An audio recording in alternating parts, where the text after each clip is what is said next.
অঁ, এইটো আকৌ কি হ'ল? এইটো কি কি ওলালে? মই এই প্ৰভু, এইবোৰ কি দেখিছোঁ? মোক ৰক্ষা কৰক প্ৰভু। প্ৰভু মোক বচাওক, নহ'লে মই আজি এই বনৰ ৰজাৰ মুখত মই আত্মসমৰ্পণ কৰিব লাগিব। এই প্ৰভু, নহ'লে আজি মোক বনৰ ৰজাই গোটে গিলি দিব, গিলি পেলাব মোক আজি। কি যে বিপদত পৰিলোঁ আজি মই। কেনেকৈ বাচোঁ? মোৰ এতিয়া কোনো উপায় নাই, মই এতিয়া মৰিব লাগিব। প্ৰভু মোক বচাওক, মোৰ ফালে চাব নিদিব প্ৰভু। মই ইয়াৰ পৰা যাবগৈ লাগিব, নহ'লে মই আজি মৰি যাম। পলা পলা পলা, ঐ মৃত্যু পলা। মায়াবিনী ৰাতিৰ বুকুত দেখা পালো তোমাৰ ছবি, ধৰা দিলা গোপনে আহি হিয়াৰ কোণত। ঐ গায়ক, অকলে অকলে ঘূৰি নুফুৰিবা দেই সিফালে ইফালে। কিয়, কি হ'ল? অঁ, তুমি গম পোৱা নাই হ'বলা? নাইতো, কি হ'ল? ভাগ ওলাইছে ভাগ, অকলে অকলে ঘূৰি নুফুৰিবা। কি ভাগ ওলাইছে? অঁ, ভাগ ওলাইছে। ক'ত ভাগ ওলাইছে? তুমি এই দুনিয়াত আছা নে ক'ত বেলেগ দুনিয়াত আছা? এই আমাৰ গাঁৱতে ভাগ ওলাইছে, তুমি গমেই নোপোৱা? নাইতো, একো গম নাই পোৱা। সঁচাকে সুধিছোঁ, ক'ত ভাগ ওলাইছে কোৱা না। এই ডম্বৰুহঁতৰ ঘৰৰ আগফালৰ সেই হাবিটোত ওলাইছে। মিণ্টু দাই দেখিছে হেনো, কৈছে কি বহুত মস্ত ডাঙৰ ভাগ।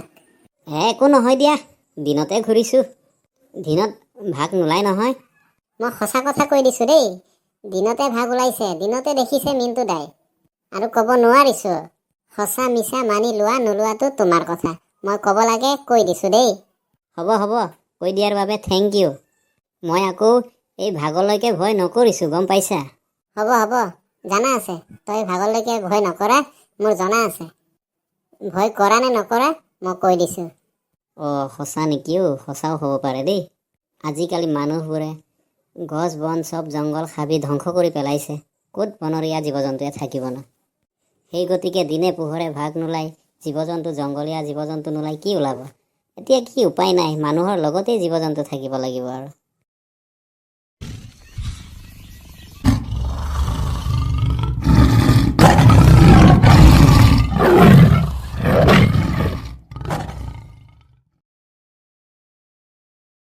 ডেকা ল'ৰা, ইমান স্পীডত পিটপিটাই ঘূৰিছা যে কোনফালে যোৱা? হেৰি নহয় খুৰা, আমাৰ গাঁৱত হেনো এটা মস্ত ভাগ এটা ওলাইছে। হয়নে পাই? মই বোলে একো গম নাপাওঁ দেই। মিতুৱে হেনো কালি দুপৰীয়া জংঘলৰ ভিতৰতে দেখিলে। ময়ো কনফাৰ্ম কৰিব পৰা নাই, তথাপিতো সঁচা যেনে লাগিছে। পিছে এতিয়া তুমি ভাগক খেদিব যোৱা নেকি? নহয় খুৰা, আমিতো এনেকৈ ভাগক খেদিব নোৱাৰোঁ। পিছে কি কৰিম বুলি ভাবিছা? ভাগে এনেকে আমাৰ গাঁৱত বাস কৰিলে আমি শান্তিৰে থাকিব পাৰিম জানো? তাকে খুৰা, কিবা এটা ব্যৱস্থা কৰিব লাগিব, নহ'লে এনেকৈ আমি মানুহবোৰে ভাগৰ লগত একেলগে বসবাস কৰি থাকিব পাৰিম জানো?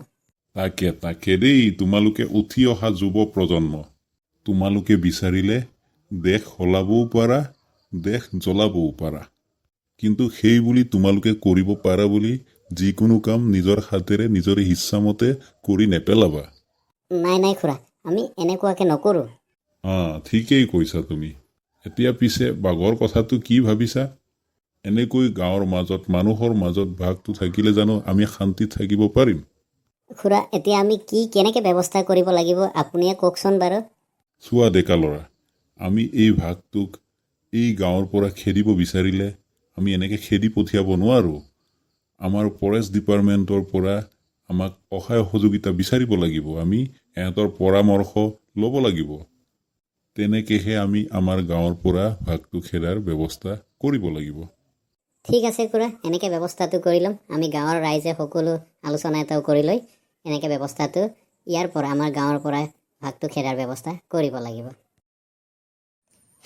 টমটম কিনি আনিলোঁ, এজনো এতিয়ালৈকে গ্ৰাহক পোৱা নাই। দেউতা, টমটমটো কাৰ কোৱা না? টমটম কাৰ হ'ব আৰু? আমাৰ ঘৰত আনিছোঁ, আমাৰেই টমটম, কিনি আনিছোঁ আকৌ। অঁ, হয় নেকি পাপা? মই দেখোন গমেই পোৱা নাই।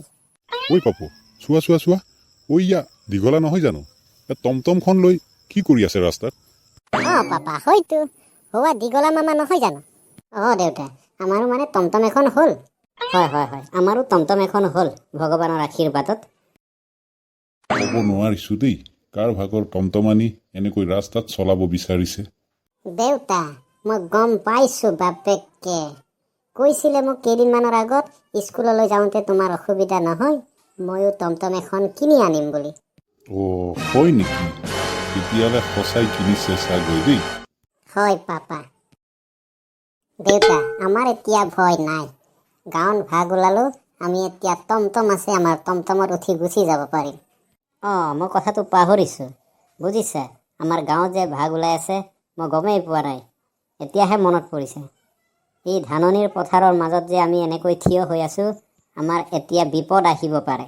পাপা, আপুনি যে কি কথা কৈছে, আমি এতিয়া ভয় কৰিব নালাগে।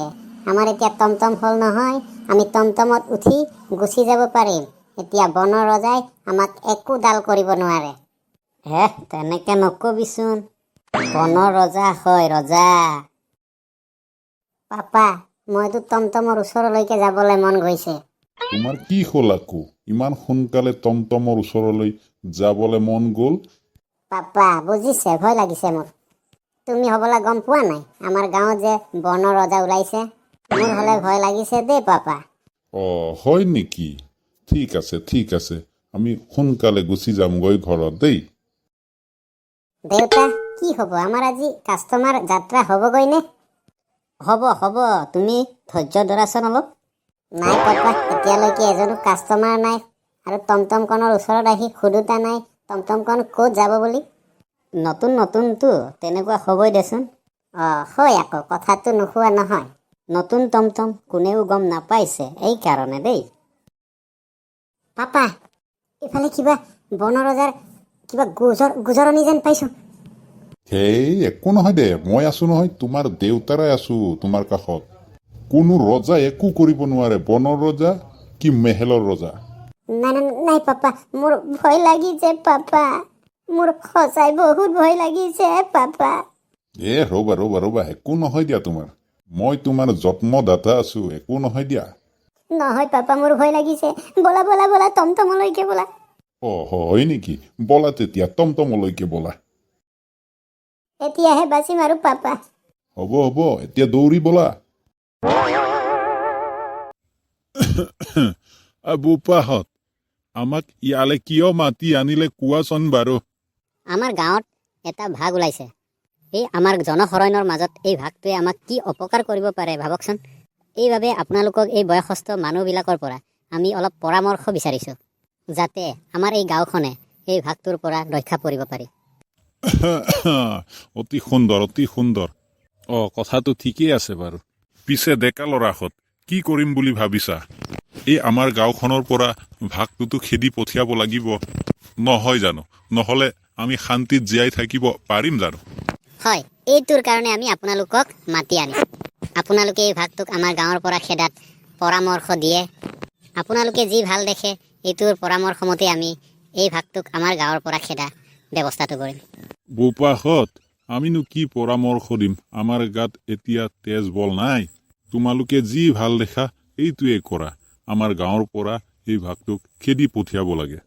তোমালোকে ফৰেষ্ট ডিপাৰ্টমেণ্টৰ পৰা কিবা সুবিধা লাগিলে সুবিধাটো বিচাৰি লৈ লোৱা। ঠিকেই কৈছে আপুনি। ফৰেষ্ট ডিপাৰ্টমেণ্টৰ পৰা অনুমতি লৈ ল'বা দেই। হয়, আমি এনেকৈ ফৰেষ্ট ডিপাৰ্টমেণ্টৰ পৰা আলোচনা কৰি, আৰু আমাৰ গাঁৱৰ যিবিলাক ডেকা আছে, ডেকা ল'ৰাবিলাকে একগোট হৈ আমি এইখন গাঁৱৰ পৰা এই ভাগটোক খেদাৰ ব্যৱস্থা কৰিব লাগিব। ঠিক আছে দিয়া। ঐ মিতু, ক'ত? ইয়াত দেখোন একো নাই। তোমাৰ বনৰ ৰজা ক'ত? বনৰ ৰজাই এইখিনিতে, এই বগা জেগাতে, এইখিনিতে আছিলে। বনৰ ৰজা নহয়, আচলতে ইয়াত মিথুৰ মনৰ ৰজাহে আছিলে। নহয়, মনৰ ৰজা নহয়, বনৰ ৰজাই আছিলে। এই ডখতে আছিলে। বুজিছোঁ। আমাক দেখি পলাইছে চাগে ন? আমিওতো হট্টা কম বলৱান নহয়। আমাক দেখি বনৰ ৰজাই নপলাকে থাকিব পাৰিবনে? আৰু মিতু, তুমি যিহে দুটি পিন্ধি আহিছা, কেনিবাকে যদি বনৰ ৰজাই আমাক খেদিলেহেঁতেন আমি দৌৰিব পাৰিলোঁ হয়, কিন্তু তোমাৰ এটা অসুবিধা হ'লহেঁতেন। মোৰ আৰু অসুবিধা হ'ব পাৰেনে? নহয় মহাৰাজ, তোমাৰ একো অসুবিধা নহয়। তুমি যিহে দুটি পিন্ধি আহিছা, দৌৰিব লাগিলে তোৰ দুটি ক'ৰবাত খুলকাই গুচি পলাই গ'লেহেঁতেন। নহয় এইবিলাক কাম হ'ল বুদ্ধিয়কৰ কাম। কি ক'লা? ধুতি পিন্ধি ভাগ খেদিব অহাটো বুদ্ধিয়কৰ কাম হয় মহাশয় অহ তুমি কি কথা কৈছা কেনেকে বুদ্ধিয়কৰ কাম হ'ল কোৱাচোন বাৰু শুনা কেনিবাকে যদি দৌৰি দৌৰি বাচিব নোৱাৰিলোহেঁতেন মোৰ ধুতিটো খুলি থৈ দি মই পলাই গ'লোহেঁতেন তেতিয়া ভাগে ভাবিলেহেঁতেন ধুতিটোৱে মই বুলি তাকে কামুৰি থাকোঁতে মই বাচি গ'লোহেঁতেন বুজিলা